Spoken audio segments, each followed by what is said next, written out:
এক হাতে নয়, দুই হাতেই বৈঠা, আর সেই বৈঠার প্রতিটি টান যেন বেঁচে থাকার লড়াই। পা দুটো অবশ, তবুও থেমে নেই জীবন। নিজের শরীরের সীমাবদ্ধতাকে হার মানিয়ে প্রতিদিন গ্রামের মানুষকে নদী পার করে দিচ্ছেন আলাউদ্দিন।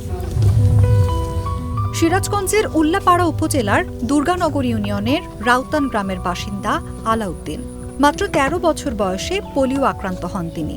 ছেলেকে সুস্থ করতে বাবা বিক্রি করেছিলেন ৩৫ শতক ফসলি জমি, কিন্তু চিকিৎসা শেষ পর্যন্ত ফিরিয়ে দিতে পারেনি তার দুই পায়ের শক্তি। ধীরে ধীরে চিরতরে থেমে যায় হাঁটার ক্ষমতা। আজ ৩৭ বছর ধরে দুই হাতেই তার ভরসা। বর্ষা এলেই ডিঙি নৌকা নিয়ে নেমে পড়েন জীবিকার সংগ্রামে। গ্রামের মানুষকে পারাপার করে দিনে তিনি আয় করেন ২৫০ থেকে ৫০০ টাকা। এই সামান্য আয়ই চলে স্ত্রী ও ২ সন্তান সহ ৪ সদস্যের সংসার। ভালো ছাওয়ালি হয়েছে, হ্যাঁ ছাওয়ালার ওয়াসুম্বিতি বাবাও বয়া গেল ওয়া কিংবা আবরি জাবরি ভালোই চেষ্টা করছি বাজান, কিছু হইল না। সয় সম্পত্তি আবার হ্যাঁ থাকলিস নয় বাবা, কিছু একখান বেঁচে মেচে দেখলাম, কিছু হইল না বেটা। কিন্তু সময় বদলাচ্ছে, বয়স ৫০ পেরিয়েছে, আগের মতো আর শক্তি নেই হাতে। এরই মধ্যে বর্ষার পানি কমতে শুরু করেছে, শুকিয়ে উঠছে রাস্তা। মানুষ এখন হেঁটেই চলাচল করবে, আর সেই সঙ্গে বন্ধ হয়ে যাচ্ছে আলাউদ্দিনের একমাত্র আয়ের পথ। তার উপর বহুদিনের সঙ্গে ডিঙি নৌকাটাও এখন প্রায় ভেঙে পড়ার অবস্থায়। হ্যাঁ, একজন মানুষ ইনকাম করিয়া হ্যাঁ তো কোনো সংসার চালাবার পারে না, হ্যাঁ কি ইনকামই নাই। হ্যাঁ বর্ষা মাসে ২টা মাস নৌকা চালায়, তারপর তো কোনো কাজকর্ম করবার পারে না। তাহলে আমার দেশ বিদেশের বাইরে যদি আমাকে যদি একটু সাহায্য করল নি, একটা দোকানপাট দিয়ে দিল নি, কি আমার স্বামীকে যদি কোনো একটা কর্ম দিল নি, তাহলে আমার সংসারটা চলল নি। আমার ছেলেবেলে পড়ার খরচ দিবার পারি না, ছেলেবেলাকে আমি ধরেন যে একটা ভালো মন্দ খাবার দিবার পারি না, একটা পোশাক দিবার পারি না। বর্ষা মাসে নৌকা চালায়, তারপরে তার কোনো কাজ থাকে না, কি কাজ করবে, কোনো কিছু করতেও পারে না। আক্ষেপ ঝরে আলাউদ্দিনের কণ্ঠে।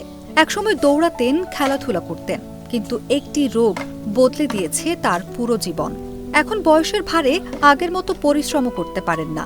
সরকারের সামান্য সহায়তাই বদলে দিতে পারে তার ও পরিবারের ভবিষ্যৎ। অসুখ হওয়ার পরে আমার এই দুটো পাওয়াই একবারে অকাজী হয়ে গেছে। তখনকার থেকে আর এই পাওয়া দিয়ে আমি হাঁটতে পারিনি। তো এখন তো ধরেন যে আগে তো বিয়ে শাদি করছিলাম না, কিন্তু এখন তো বিয়ে শাদি করছি। বিয়ে শাদি করে ধরেন যে বাচ্চা কাচ্চা হয়েছে, আমার তো এখন ধরেন যে সংসার চালানোর মতোই পরিস্থিতি নাই। এই বর্ষায় ২-৩ মাস যাই, পানি যতুল ভালোভাবে হয়, এই ২-৩ মাস আমি নৌকাটা চালাই।